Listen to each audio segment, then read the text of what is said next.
was the thing. Although I seems like you would just knot it. I'm sure that's not how that works. No, that's actually I think how mine is. But this guy showed me how to do it with like little knobs. And so part of the winding is like you pluck up those little knobs. I don't know. This was just one YouTube video. And then it was more like to do with like winding the string afterward. Is it like latches? I definitely didn't have a tool.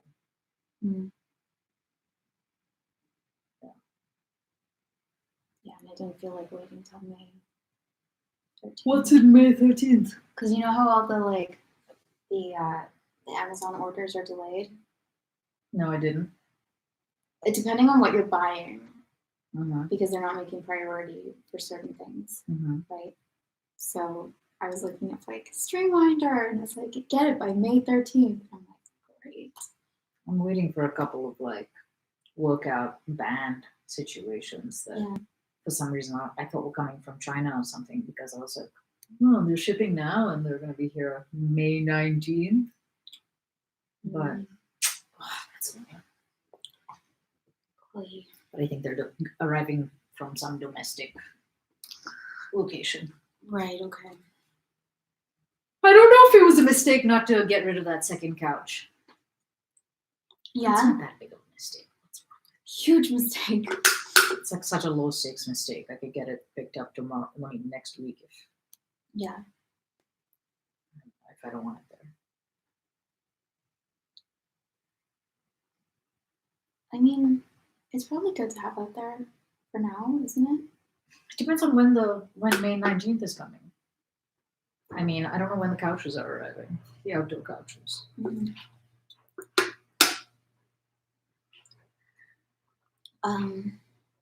They're gonna be nice, I think, though. I have to keep the cushions inside, though. There's no other way. Okay, so what did you get?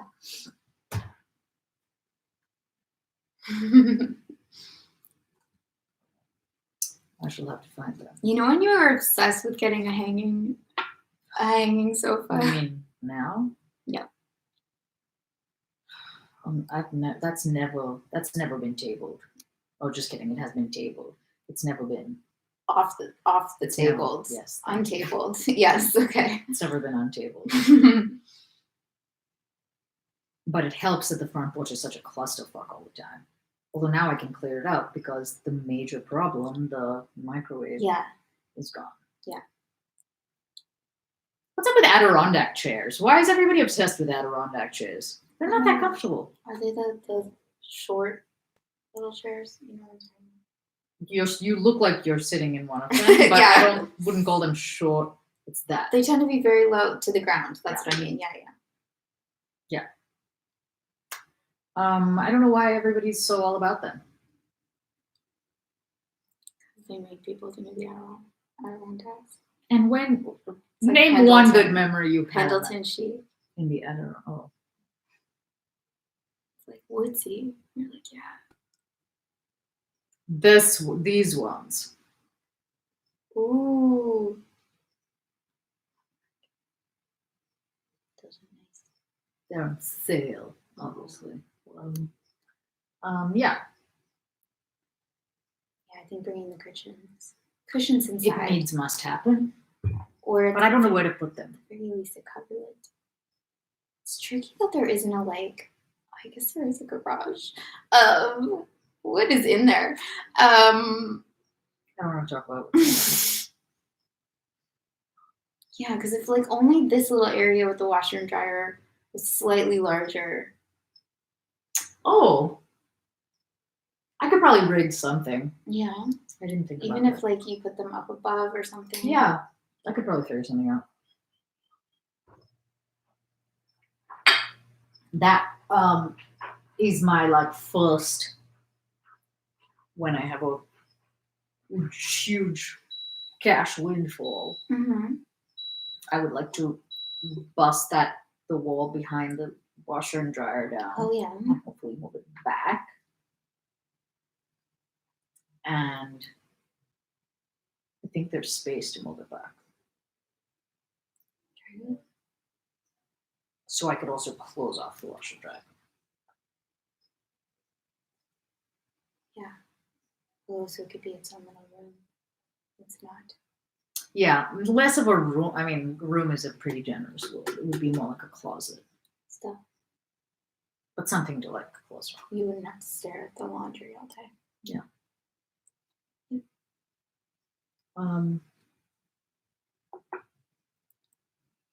I don't know what the deal is between you. You have some past life history with that dryer. It works perfectly with you? Yes. And I've been like noticing. What? Like, are they warm when they come out? I don't know because I don't almost never take them out like immediately. Okay. What is your trick? I thought about it and I was like, what could we possibly be doing differently? I told you my only trick. Which is I'm doing it. Oh, And less. Yeah. But if you're doing both of those two things, then I have no other tricks. You're not like unplugging it every time, are you? No, I don't think so. Because my clothes are consistently damp. Yeah. I'm like, okay, this is life now. And I'm like trying to air dry everything. Or just throw them on my floor, at the foot of my bed and be like, dry yourselves. You better be dry by the morning. I mean, I can reschedule the. No, if it works for you.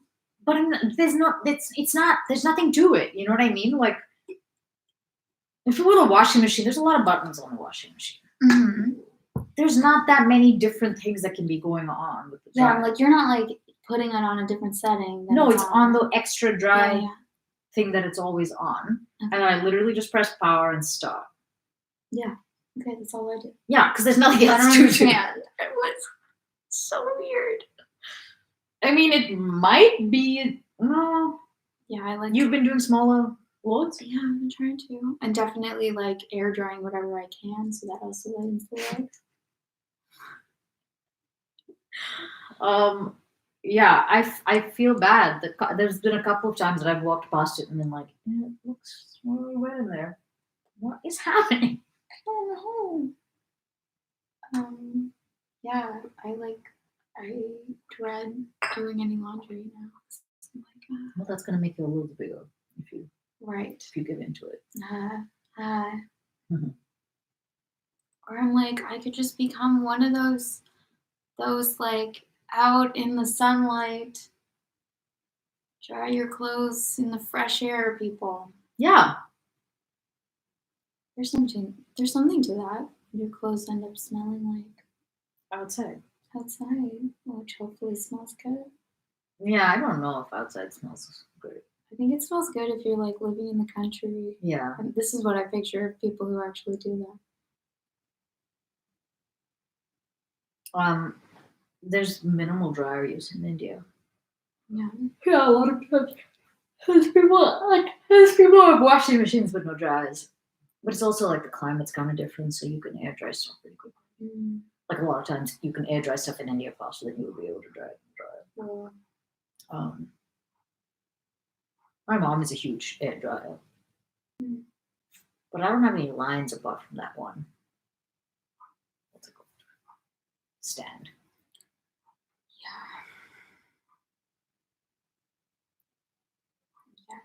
I dried it on like the couches. That's often what I would do. Outside? Outside on the couches, and then I had to be like, the couches aren't terribly clean, but yeah, but I have this idea that like when it's dry, you could just like dust stuff off. And yeah. That's what I think. Yeah. I also, I don't know what I did to my sheets. I told you this. That is so weird. I have no idea what happened. They look burnt. And no amount of cleaning power will like get it off in any way. Maybe you should They're just dye these them. like little. Maybe I should wet them. Dye them. Like with bleach or something else. No, like dye them black. Dye them black. Brown or whatever the color. Make it intentional. Yeah. Maybe. Or like paint spatter everywhere else. Yeah, there you go. Tie-dye it. Yeah, I think some people are getting into tie-dye.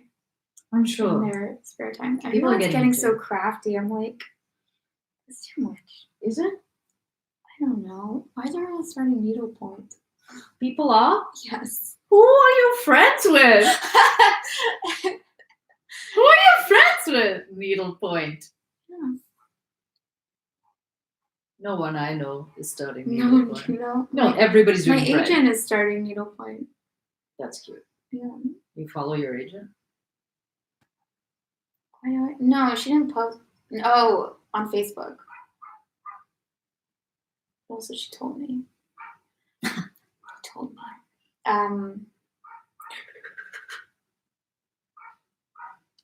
The glass thing. Good. Can we get a duck? Yeah. I always thought that you watch Friends, right? You know when they get the chicken and the duck? I've seen it. Yes. Brilliant. Chicken? Yeah. I remember duck. Definitely. No, there's both. I forget what happened to them. Yeah, I don't know the show well enough, so. I hope nothing. You hope nothing bad happened to them? Yeah. I mean, they're almost definitely dead. Yeah, did they ever just die of old age, or did they get removed in some way? They got killed off. Pets and sitcoms are always so weird. I can't think of that many other ones. Like, I just think of in Friends. Just in Friends. Just in Friends. You're just thinking about the same like, duck. I just think about the fact that they decided that Ross has a monkey. Like, that is so weird that they did that. It was probably just so they could like hang out with a monkey. Totally. And they were just like a monkey. Like, oh, the monkey's gonna get up to strange shit.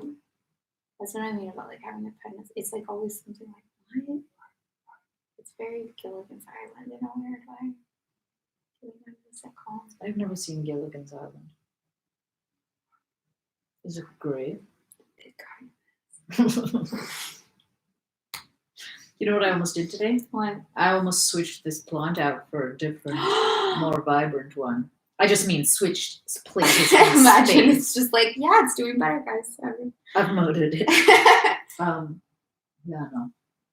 I was thinking of doing some research.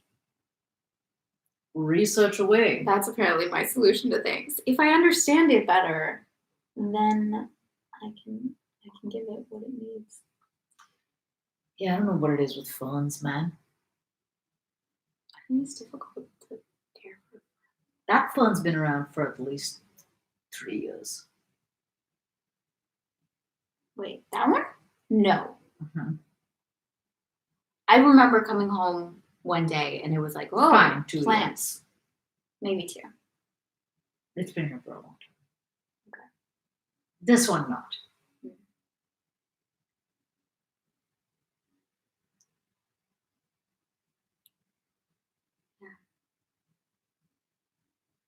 I'm not sure why I had to have any plants inside.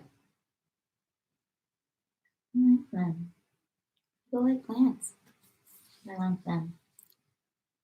The arugula is having a hard time. Really? Yep. It's getting chewed up to high heaven. I have 3 different sprays out there. I'm doing all these like ineffective experiments. Right now, I've resorted to not the 2 that are actually bought on Amazon or bought on somewhere with some research. Not enough research, probably. It's because I can't be bothered to figure out who's eating what. Can't be bothered, or it's just hard to tell? Probably that. Yeah. Right. That would make it hard because depending on the thing, it's going to need different things to ward it off. Yeah. I guess, which seems like a horrendous failure in justice. But today, I just squirted it with like orange Oh. oil. To make it delectable. I know. I'm like, that sounds good. No, at some point I, source unknown, heard that bugs don't like orange and yellow Not yellow. Orange and lemon. I was talking to I wish it was that simple. Wouldn't that be so much better if like they just didn't like certain colors? yes. Ugh. I was talking to this guy who's from Mexico, right? And he says that limes are yellow and lemons are green. And that's the way it goes What? in Mexico. In Mexico. And I was like, well, you'd be screwed in my garden because both the limes and the lemons are yellow. And he was like, Yeah. fuck that. Lemons are never yellow. And I was like, okay. I was like, there's even a color. Lemon yellow is color. Definitely. Which I think maybe where my brain just went in order I wonder to if, use the like, word yellow. If it would taste differently to me. If a lemon was green on the inside too. What? He's saying that lemons are green, right? Yes. I wonder if like so on the inside too, Should I in ask? the way that a lime is. We should definitely ask. Well, what's confusing about this is that the limes from my tree, I don't know if they're green on the inside. Yeah, I'm trying. I don't Why are they all yellow? know. In India, limes are yellow, but I don't think there are lemons in India. They don't ever seem to come up. Are limes in Mexico yellow on the inside? Is that the question? Yeah. We shall see.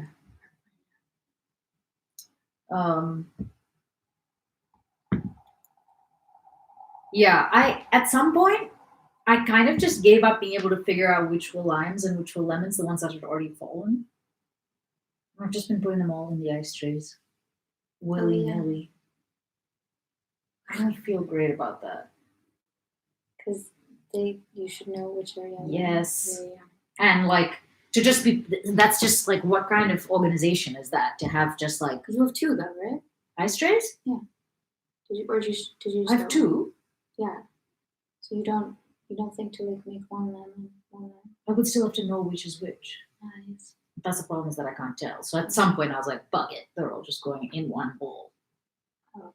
So now each one is like either lemon or lime or lemon and lime. I mean, that could be a bonus. I don't know for what I'm those drinking. people who like surprise. I don't even know if I like lemon in soda.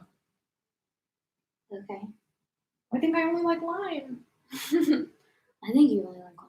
Or I know you like lime. Certainly. But I don't know if lemon is a suitable, what do you call it? Replacement. I don't know if it is.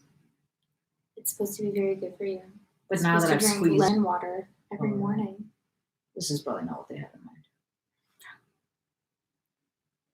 What is that lemon water for? You know, I used to try to do it. Of course. Of course, because I've tried doing everything. I also used to take a swig of apple cider vinegar in the morning. I love apple cider vinegar. In the morning, yeah. Not in the morning. Just like put straight? Or No, I know you do it in your tea. I put it in tea with what's it called? I put honey in it. Because once Sarah told me to take a shot of apple cider vinegar when I was sick, and I felt like I was giving birth to a dragon. It was excruciating. It burned my fucking throat dead. Have you ever done that? Taking a swig of apple cider vinegar? When you're sick? When I'm sick? Yeah, I guess so. Throat sick? Throat sick. It's a markedly That different sounds- experience. Right, that sounds like your throat was raw and then you threw acid inside of it. That is what it was yeah, like. yeah. That is what it was like. Mhm. It was like fiery death. Oh my god.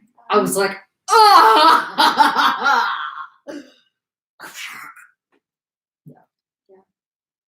I should get back to doing that. Anyway. Why? Did it work? I have no idea. Why was I even doing it? It was like gut health. I was like, sure, okay, I'll do this. You know what's fucking bullshit? I love those capsules, and I just stopped taking them. What'd you get? The ones that I like was basically working for. You just what? I know. Why? You were like, I know. I love them. you just stopped. You just forgot about them? I don't have an explanation. Weirdness. Okay. Might be because of my pill swallowing anxiety Oh, maybe. before disgust. It's a lot of pills to take. Yeah, because I don't know what the chlorophyll dosage is. What is it? I think it's 4. So you take 4 of each? I'm like, good. I cut back to 2 for a while Oh, because 2 of each. okay. So like 2 of the sea moss and 2 of the chlorophyll. Mainly because I was like, these are expensive. I want to prolong it. But why do you want to prolong it? Do you because did you what do you think? I think, okay, first of all, I think it's hard to tell energy levels under these conditions. Mhm. I know you were like, you felt energized, right? That was the biggest difference. So that's kind of hard to tell. But I do think that like my nails are stronger and my hair is growing in ways that I've like never seen it grow in.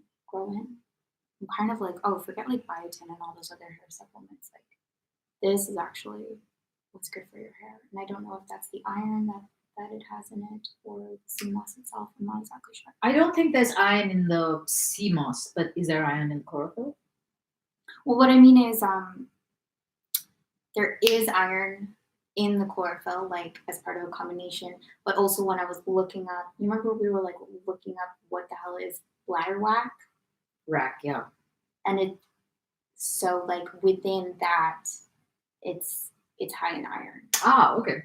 Yeah, so I'm probably getting a ton of iron. So it could be that's what's making the difference. I don't know exactly. They have iron capsules that people online are really into as well. Mm-hmm. Yeah, I think it's just the anxiety of pill taking. Wow.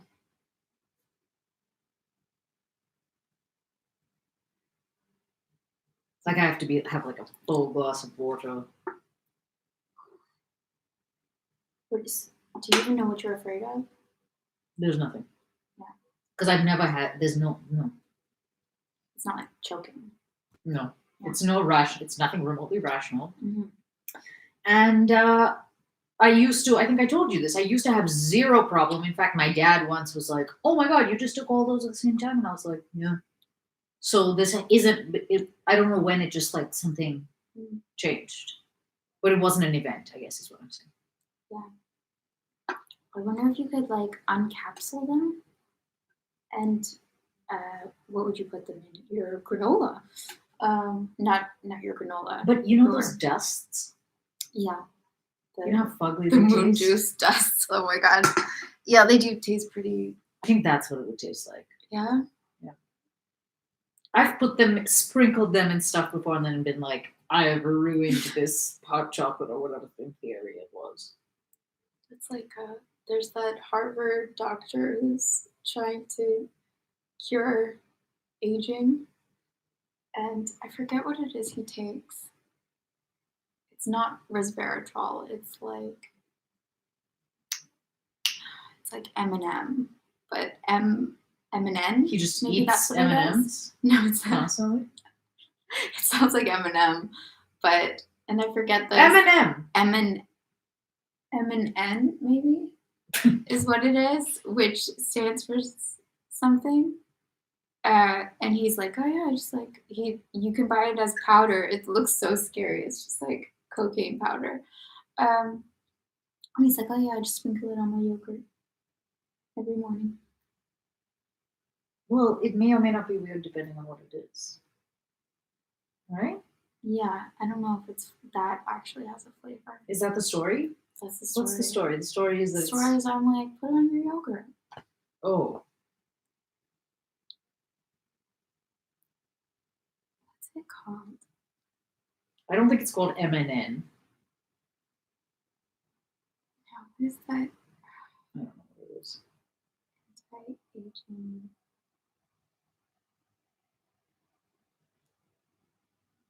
It's so weird. He's basically just like using himself as a rat. As a rat. Like a And lab no, rat? it is. It is this nicotinamide mononucleotide, NMN. That's what it is. What? NMN. NMN. And it's been shown to work in mice. But obviously humans are like a completely different thing. But he still takes it. I've gotten the most confusing responses What do you mean? to this yellow. Yeah. Yeah, I mean, you can tell me what you think the answer is Okay. after reading the texts, because I can't decode them. You would think it would be a really straightforward answer. Yeah, I know. And lemons are green on the outside. I believe so. I don't purchase limes in Mexico. What? I believe no one that I know uses them. What? I don't know. People don't use limes in Mexico? I don't know. I don't know what he's saying. is the How do problem. you make your guacamole? I believe people in Mexico use green lemons.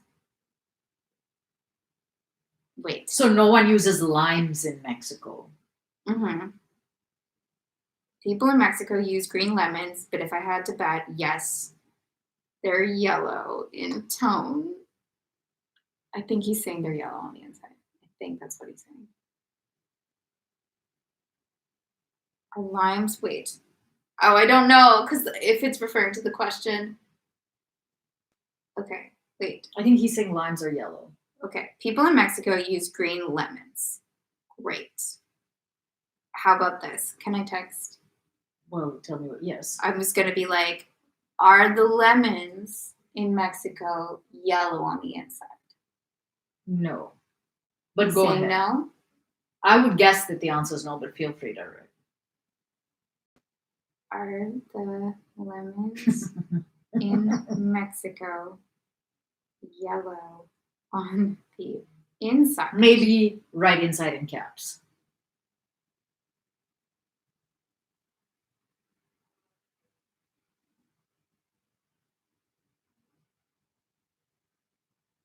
Okay. Very, very, very confusing topic. Sure, there's also a really easy way to find this out. Yeah, But this is so much better. It is. Nope. They're green. See, Greenish. that's strange. I wonder if like my brain would make it taste like lime. Probably. Just subtle difference. What's the difference between a lime and a lemon? I don't think it's subtle at all. How would you describe it?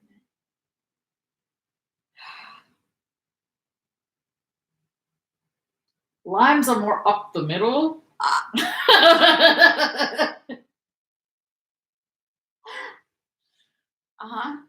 Yes. Up And- the middle. And, Like you feel it in your soft palate. and lemons are more like back, like here. Back. Oh, Here. not forward. Here. Interesting. Where my Veda, where the Veda thing is. Okay. Yeah, what do you think? I was gonna say that like lemons are more sour Yes. by far. Yes. And that's why I was like, oh, it like makes you pucker, so maybe it's more forward. Okay. And like limes are kind of more mellow and soft. Limes are where it's at. I'm all about the limes. Like, I have a major prejudice, I've realized. yeah, you're just like, fuck yellows. Fuck yellows. From now on, they're just known as their colors, okay? Fuck lemons. Why do you love it? I love sour things, actually. You do? Yes. Like what else? Like sour candies. Ooh, Always. never have I ever. Sour things.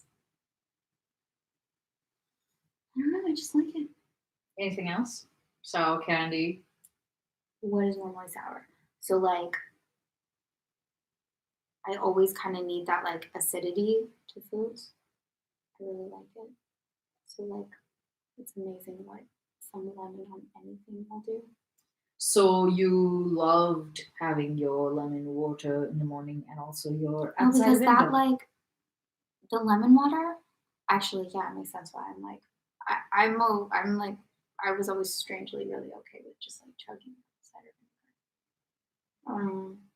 And some people can't stand the taste. I don't know if this is because like I might be an undertaster Oh, or is I that a don't know real what it thing? is. I don't know if it's a real thing. It's interesting to me, like who can tolerate uh, what like flavors. Because I douse my food in hot sauce. I've never understood really the why people love when something is super hot. Yeah, I do.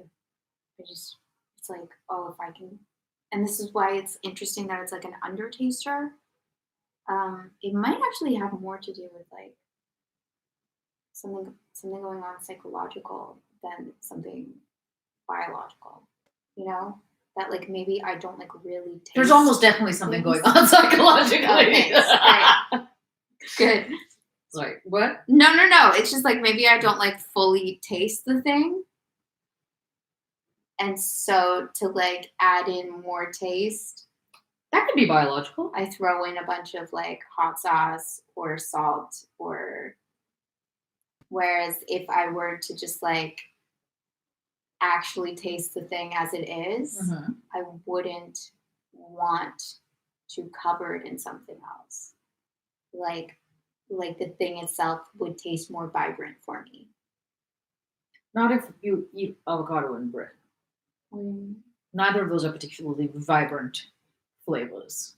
You don't think so? I don't. You don't think some people just like taste things and their like experience of taste Yes, I do.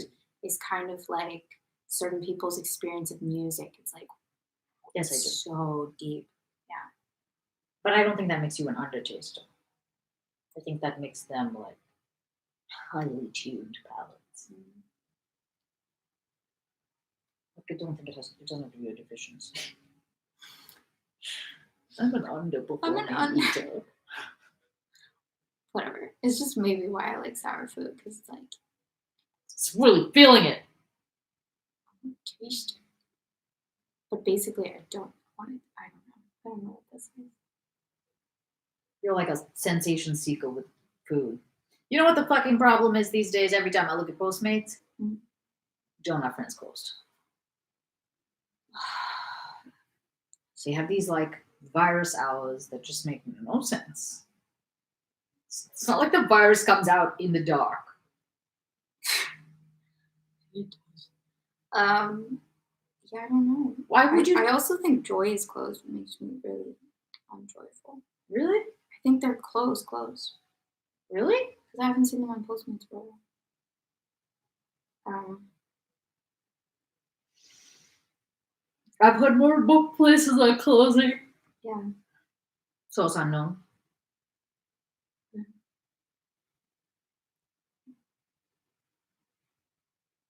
There's gotta be. I'm just like, okay, donut friend. What are your hours? I think they close at like they close right.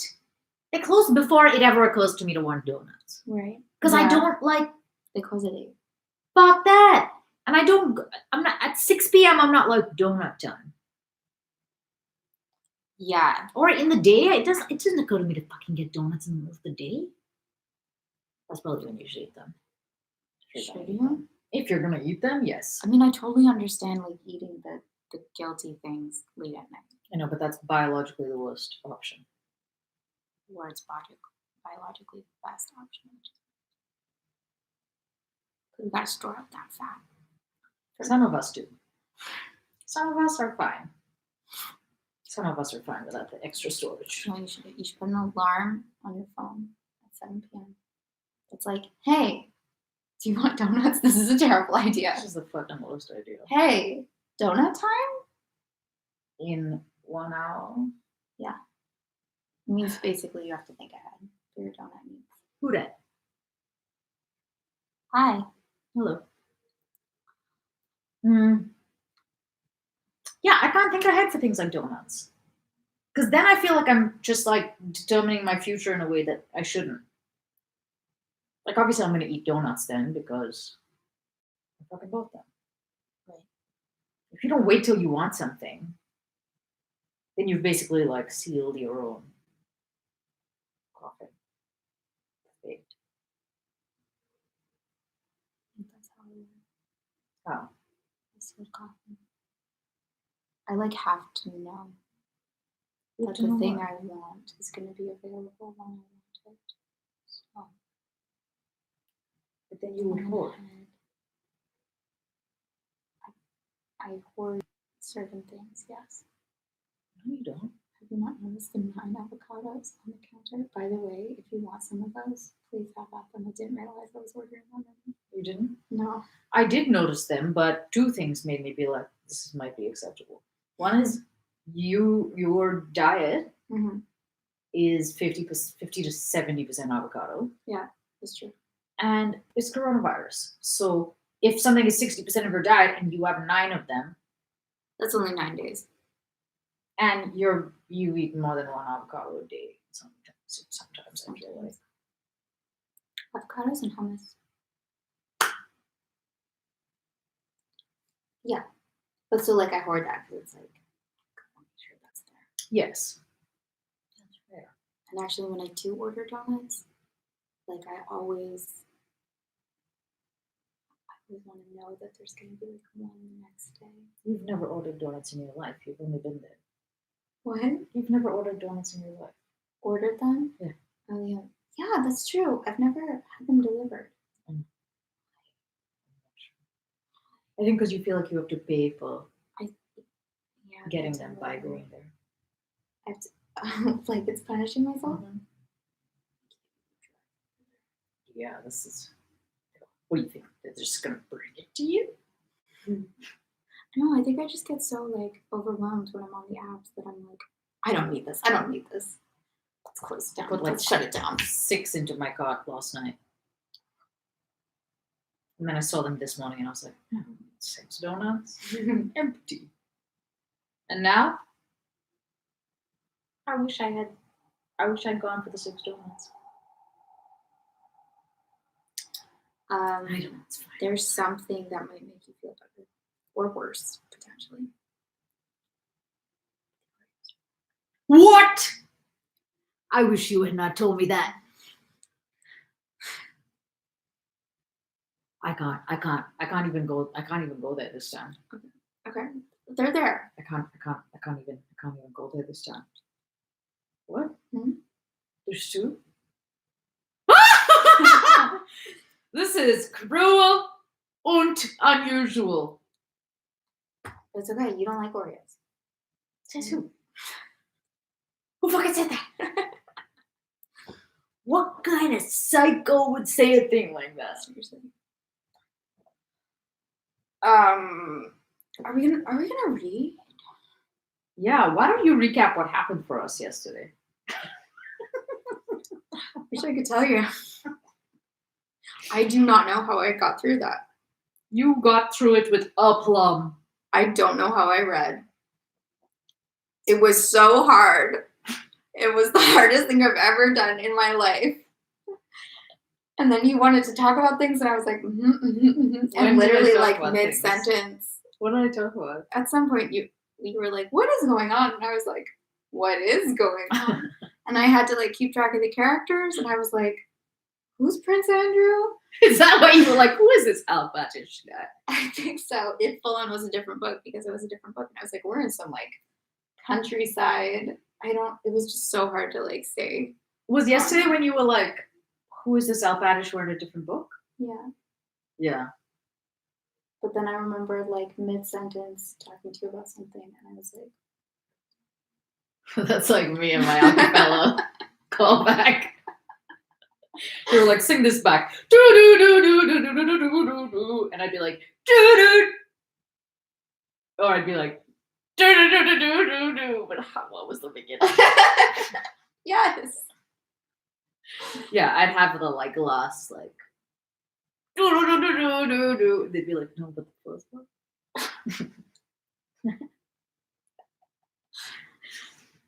Oh my god, I feel like that should happen more often. Like tomorrow is a day that It is a day. so Yeah, what happened yesterday? Alpatish. yes, was sent by There was like the this grumpy. whole pastoral little side story. That's what I remember. Okay, I don't think that you would have experienced it that way. Okay. It wasn't as random as it seemed. I don't think it was as random as it was appearing. Yeah. Basically someone Andrew had written to his dad being like, hey, you guys need to get the fuck out of there because the Russians are coming. I mean, French. And basically his dad's coming apart at the seams and didn't do anything and didn't go anywhere. And for whatever reason, maybe because he, in like one moment of pseudo sanity, was like, hey, Alpatich, whose name, what is his name? We don't know. Yeah. Yakov, you need to. Is that his first name? Yes. Wow. You need to, only because one guy who talked to me had said it like 3 times. Go to Smolensk and ask the governor, like, what the dealio with this? What's happening, guys? You know, nobody has cell phones. There's no way of knowing what's going on. And can't just email him. Hey. No, yeah, you can't Yeah. email him. So then Alparish goes there and is a dance, basically, but gets in to see the governor, and the governor's like, and meanwhile, the like signs of overt danger are mounting. Like there's like smoke on the horizon. There's like shelling, and then it just gets closer and closer. Mm-hmm. And he basically gets this letter from the governor that's like, I didn't know this was gonna happen. Run for your life. Go to Moscow this minute. Mm-hmm. And he's like, oh, I guess I better take this back to my home, to the prince. And then he gets fucking mad, diverted into drinking tea with the innkeeper, and he doesn't seem to leave, even though what he should do is definitely leave because he's ascertained that there's danger. And then pretty soon the town is like under siege. And he sees Andrew because Andrew's in the army. And Andrew's like, what the hell are you doing here? And he's like, I'm so sorry. I'm so sorry. And then he's like, give this to Mary. And he quickly writes a note that's like, go, leave, because the army is going to be, or the enemy is going to be at Bald Hills like in a week. And I think Alpatish maybe got on his way. Maybe after that, he's like, okay, but after another cup of tea. And yes, and basically the only people who were freaking out were the women. Mm-hmm. And it continually was being described as like hysteria and like they didn't want to die. And everybody wants to leave. And all the guys are like, woman stuff, woman nonsense. But then like their town is literally falling apart. Because the enemy is upon them. And people are watching in borderline glee. It's very like out of body. It's very confusing. Okay. They have emotional problems, these people, basically. None of the men are acting like anything is happening. Why are they so emotional sometimes and then like others? I think it's denial, at least in this situation. I don't know. Right. Okay. Yeah. It's a little bit of a departure. I remember saying this. It's a little bit of a departure to suddenly be in like the point of view of Alpatish. I was like, maybe this isn't a good argument. I was just like, oh, he's like the first non-nobleman that we followed. You did say that. Yeah. And then I was like, I think Denisov and Dolokhov and all these people aren't nobility. And you were like, I think all of them are. Mm-hmm. And then I was like, but then they would be called Count so-and-so or Prince Dolokhov. Mm-hmm. And they're not. They're just called you there, Dolokhov. And then you were like, I'm pretty sure Dolokov's a count. And I was like, all right, maybe he is. I want Denisov to come back. I know. I think he's dead. No. He could be. It's like, oh yeah, like in just some passing comment, it's gonna be revealed that he's dead, and we're gonna be like, I mean, I feel completely abandoned by him, and I feel like we've completely abandoned him. I'm gonna come back. We still got 5 more books to go. That's it? 5 books and 2 epilogues. That's it? Mm-hmm. Wow. Okay. So this is book 10, chapter 5. From Smolensk, the troops continued to retreat, followed by the enemy. On the 10th of August, the regiment Prince Andrew commanded was marching along the high road past the avenue leading to Bald Hills. Heat and drought had continued for more than 3 weeks. Each day, fleecy clouds floated across the sky and occasionally veiled the sun, but toward evening, the sky cleared again and the sun set in reddish-brown mist. Heavy night dews alone refreshed the earth. The unreaped corn was scorched and shed its grain. The marshes dried up. The cattle lowed from hunger, finding no food on the sun-parched meadows. Only at night and in the forests, while the dew lasted, was there any freshness. But on the road, the high road, along which the troops marched, there was no such freshness, even at night, or when the road passed through the forest, the dew was imperceptible on the sandy dust churned up more than 6 inches deep. As soon as day dawned, the march began. The artillery and baggage wagons moved noiselessly through the deep dust that rose to the very hubs of the wheels, and the infantry sank ankle deep in that soft, choking, hot dust that never cooled, even at night. Some of this dust was what is ankle deep dust? Yeah. Like when it's almost like a soft carpet. Although I guess it has to be more than a soft carpet. Doesn't it have to be kind of muddy at that point for you to be in ankle deep? I don't know. Unless you're just like wading around in a sandbox. Okay. Some of the dust was kneaded, by the feet and the wheels, while the rest rose and hung like a cloud over the troops, settling in eyes, ears, hair, and nostrils, and worst of all in the lungs of the men and beasts as they moved along that road. The higher the sun rose, the higher rose that cloud of dust, and through the screen of its hot, fine particles, one could look at with naked eye at the sun, which showed like a huge crimson ball in the unclouded sky. This sounds like the apocalypse. There was no wind, and the men choked in that motionless atmosphere. They marched with handkerchiefs tied over their noses and mouths. When they passed through a village, they all rushed to the wells and fought for the water and drank it down to the mud. Prince Andrew was in command of a regiment, and the management of that regiment, the welfare of the men, and necessity of receiving and giving orders engrossed him. The burning of Smolensk and its abandonment made an epoch in his life. A novel feeling of anger against the foe made him forget his own sorrow. He was entirely devoted to the affairs of his regiment and was considerate and kind to his men and officers. In the regiment, they called him our prince, were proud of him and loved him.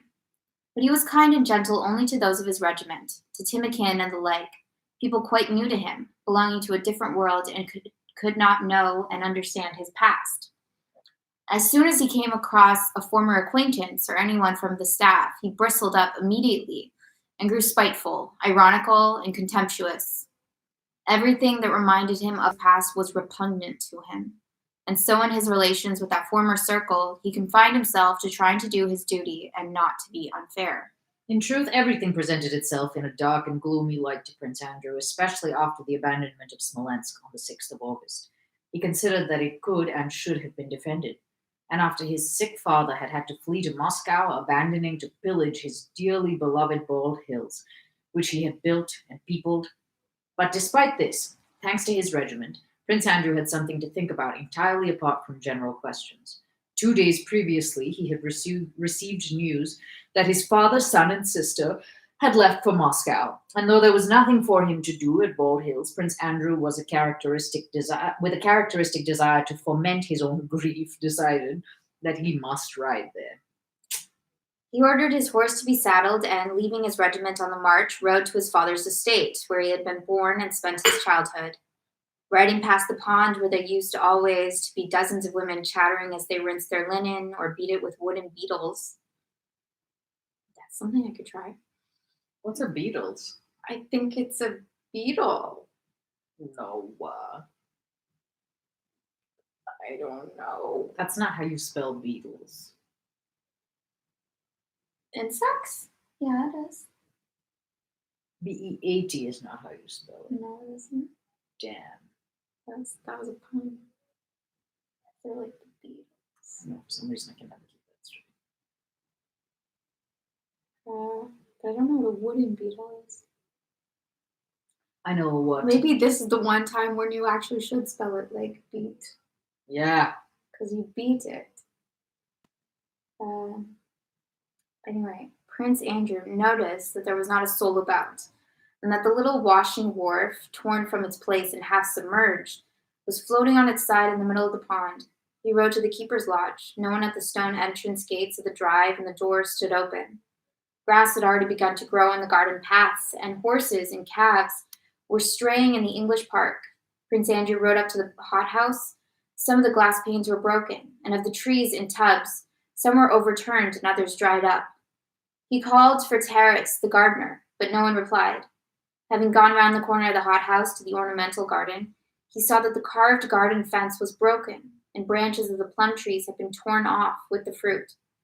An old peasant, whom Prince Andrew in his childhood had often seen at the gate, was sitting on a green garden seat, baiting a bast shoe. Plaiting a bast shoe. What's a bast? No idea.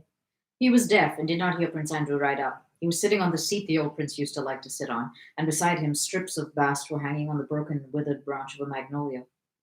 Prince Andrew rode up to the house. Several limes in the old garden had been cut down, and a piebald mare and her foal were wandering in the front of the house among the rose bushes.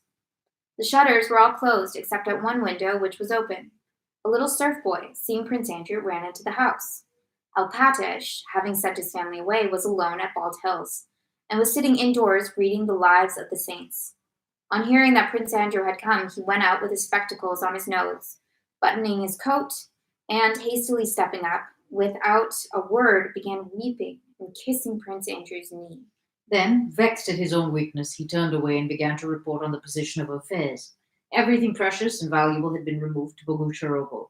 70 quarters of grain had also been carted away. The hay and the spring corn, of which Alpatish said there had been a remarkable crop that year, had been commandeered by the troops and mown down while still green. The peasants were ruined. Some of them, too, had gone to Bogucharovo. Only a few remained. Without waiting to hear him out, Prince Andrew asked, "When did my father and sister leave?"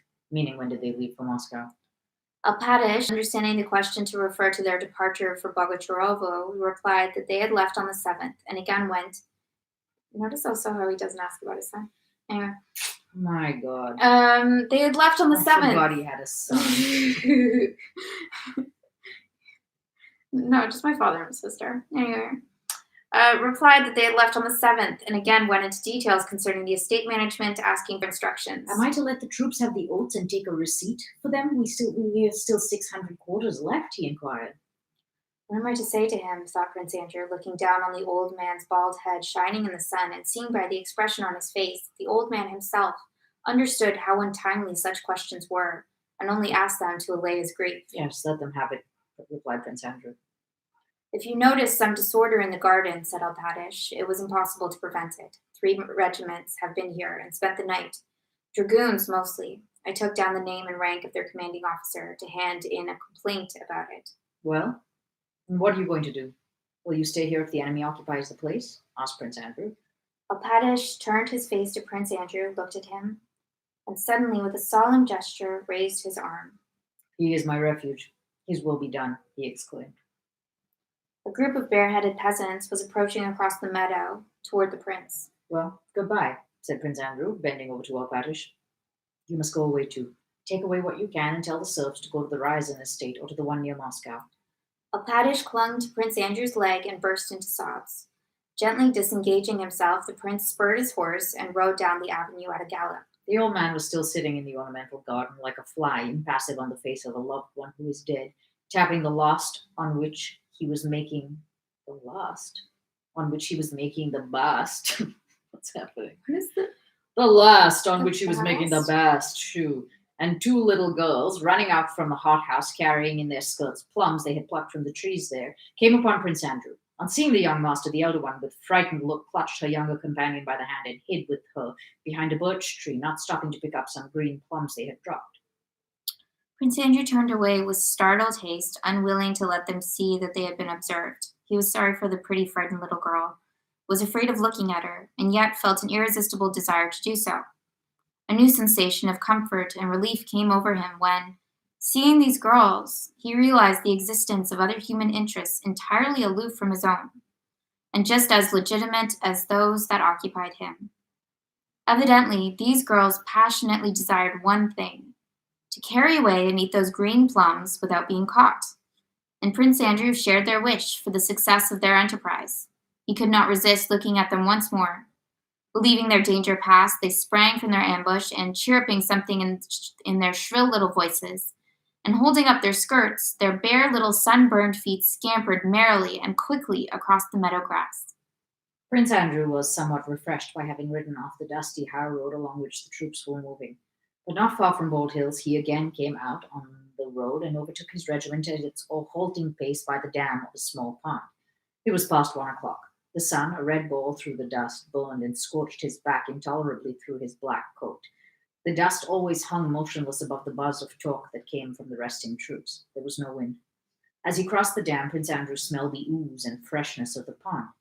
He longed to get into that water, however dirty it might be, and he glanced round at the pool from whence came sounds of shrieks and laughter. The small, muddy, green pond had risen visibly more than a foot, flooding the dam because it was full of the naked white bodies of soldiers with brick red hands, necks, and faces who were splashing about in it. All this naked white human flesh, laughing and shrieking, floundered about in that dirty pool like carp stuffed into a watering can. Yikes. And the suggestion of merriment in that floundering mass rendered it especially pathetic. One fair-haired young soldier of the 3rd Company, whom Prince Andrew knew and who had a strap around the calf of one leg, crossed himself, stepped back to get a good run, and plunged into the water. Another, a dark non-commissioned officer who was always shaggy, stood up to his waist in the water, joyfully wriggling his muscular figure, and snorted with satisfaction as he poured the water over his head with hands blackened to the wrists. There were sounds of men slapping one another, yelling and puffing. Everywhere on the bank, on the dam, and in the pond, there was healthy, white, muscular flesh. Can we stop with this, please? The officer, Timikin, with his You red... don't like healthy, white, muscular flesh? I just don't like... I don't know what I don't like. I don't know. It's like such an object.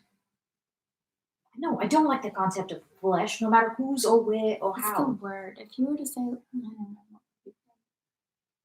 I think we've talked about it enough. Yeah. By any word. Yeah, definitely. Yeah, but it's so like, and I don't mean this in the way that's usually used, but it's so like objectifying. It's like it makes it like a meat market, like a factory full of like bodies. I don't know. Right. Yeah. So Something I was trying to gross. think of a word, and part of me was like bodies, but then that doesn't make it better. It's like they're inanimate. Yeah. But bodies is a little bit better, I think, than flesh. You don't think? It always makes it sound like they're dead. They're dead. Flesh makes it sound like they were never anything. Just like a leg and a Kind of. It has this breast. like... Yeah. The officer, Timikin, with his red little nose, standing on the dam, wiping himself with a towel, felt confused at seeing the prince, but made up his mind to address him nevertheless. It's very nice, Your Excellency. Wouldn't you like to? Said he. It's dirty, replied Prince Andrew, making a grimace. We'll clear it up for you in a minute, said Timikin, and still undressed, ran off to clear the men out of the pond. The prince wants to bathe! What prince? Ours? Said many voices, and the men were in such haste to clear out that the prince could hardly stop them. He decided that he would rather wash himself with water in the barn. Cool. Flesh. Bodies. Cannon fodder. he thought, and he looked at his own naked body and shuddered, not from cold, but from a sense of disgust and horror he did not himself understand. Aroused by the sight of that immense number of bodies splashing about in the dirty pond. Okay, so where we're supposed to be. Yeah, Cool. On the 7th of August, Prince Bagration wrote as follows from his quarters at Mikhailovna on the Smolensk road. Dear Count Alexis Andreevich, he was writing to Arakchev, but knew that his letter would be read by the Emperor, and therefore weighed every word in it to the best of his ability.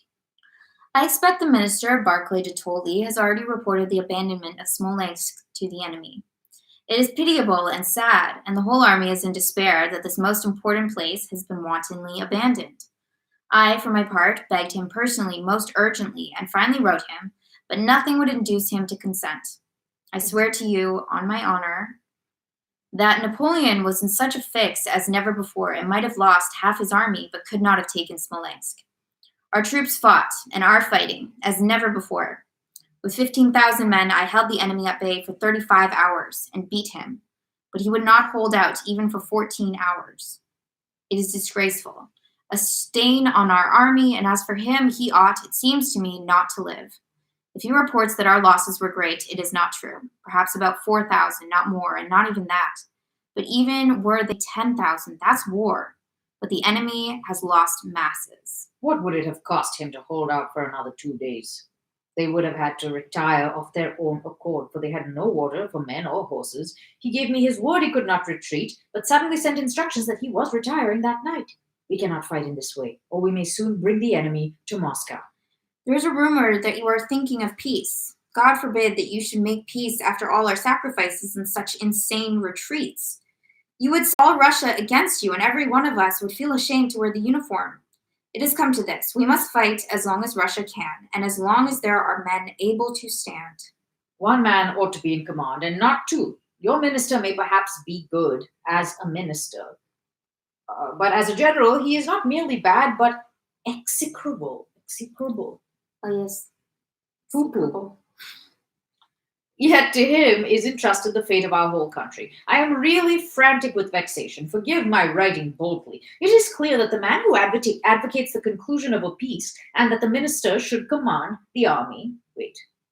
I read that unclearly. It is clear that the man who advocates the conclusion of a peace and that the minister should command the army does not love our sovereign and desires the ruin of us all. So I write you frankly, call out the militia. For the minister is leading these visitors after him to Moscow in a most masterly way. The whole army feels great suspicion of the imperial aide-de-camp Voltsogen. He is said to be more Napoleon's man than ours, and he is always advising the minister. I am not merely civil to him, but obey him like a corporal, though I am his senior. This is painful, but loving my benefactor and sovereign, I submit. Only I am sorry for the emperor that he entrusts our fine army to such as he. Consider that on our retreat, we have lost by fatigue and left in the hospital more than 15,000 men, and had we attacked, this would not have happened. Tell me, for God's sake, what will Mother Rebel? I don't know why